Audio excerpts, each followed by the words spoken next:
কি করবি? আমাকে কেটে দিবি? গুড মর্নিং বন্ধুরা, শুভ সকাল। তোমরা সবাই কেমন আছো? আশা করি তোমরা সবাই ভালো আছো, আমিও ভালো আছি। আর আজকে অনেক সকাল সকালই ওটা হয়েছে, চাটা খেতে দেরি হয়ে গেল কারণ চা আমার বানানো হয়ে গেছে। ওই যে মা চা দিয়েছি, মা রোজ কাপেই খায়, আজকে মাথাটা যন্ত্রণা করছে বলে এই গ্লাসটা আনিয়েছে। মা মাথা যন্ত্রণা কখন থেকে করছে? সকালবেলা ঘুম থেকে ওঠার সময় থেকে। মায়ের এটা হচ্ছে সবচেয়ে বাজে রোগ। মায়ের হচ্ছে কদিন পর পরই মাথা যন্ত্রণার রোগ খুব হয়। আর এই দেখো আমার ছেলের ভয়ে গেট দেওয়া হয়েছে, আমার ছেলে এটাও খুলতে শিখে গেছে। ড্রিল মেশিন থেকে ধোবার অবস্থা দেখো সবাই। নাম্মাকে জড়িয়ে ধরে দাঁড়িয়ে আছে। ধুবো কি হয়েছে? কি করবে? ওই ড্রিল মেশিন দিয়ে ওটা ফুটো করবে। তুমি ভয় পাচ্ছ? কেমন করে ভয় পাচ্ছ? কেমন করে দেখাও? ওকে কোলে না, ও ভয় পাচ্ছে তো। দেখি ভয় পাচ্ছ কেমন? হ্যাঁ, ওর গাড়ি নামিয়ে দাও, নিচে যাবে। কেমন করে ভয় পাচ্ছ? মুখ তো দেখি, মুখটা। বাবা,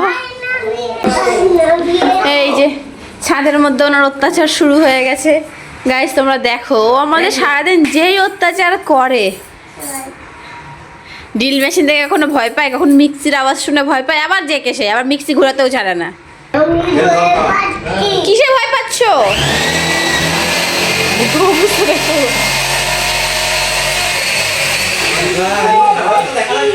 সারাদিন বাড়িতে এরকম করে, একটু এদের চুপচাপ বসে। হয় ওর নাম্মাকে করে নিয়ে বসতে হবে, না আমাকে করে নিয়ে থাকতে হবে। কাউকে না কাউকে বলতেই হবে, কারণ যেই অত্যাচার বাড়ির লোককে করে। আবার কারোর বাড়িতে গেলে ভালোভাবে থাকে, তাদেরকে দেখায় খুব শান্ত। কি করবি? আমাকে কেটে দিবি? কেন? হ্যাঁ, কি করবো?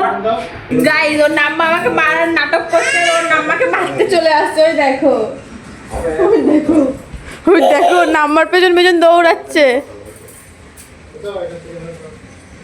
ও যদি মনে করে মারবে তো মারবেই, বেঁধে দেবে। বাবা আবার বেঁধে দেবে। পাগল বলো, বলো আমার ঠাকমা পাগল। পাগল বলো, আমি পাগল, দাদু পাগল।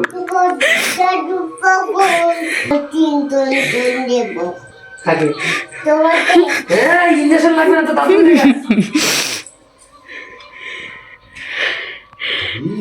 হ্যালো গাইজ, এখন বাজে রাত 1টা। তো আমার এখন খুব ঘুম পেয়ে গেছে, আমি তাকাতে পারছি না ঘুমে। ধুবো ঘুমিয়ে গেছে, আর তোমাদের দাদাও ঘুমিয়ে যাবে এখনই। ও এতক্ষণ ফোন দেখছিল, এখন ঘুমিয়ে যাবে। তো আজকের মতো ভিডিওটা এখানে শেষ করছি, পরের ভিডিওতে দেখা হচ্ছে। আর যারা যারা এখনো চ্যানেলটাকে সাবস্ক্রাইব করেনি অবশ্যই সাবস্ক্রাইব করে দিও।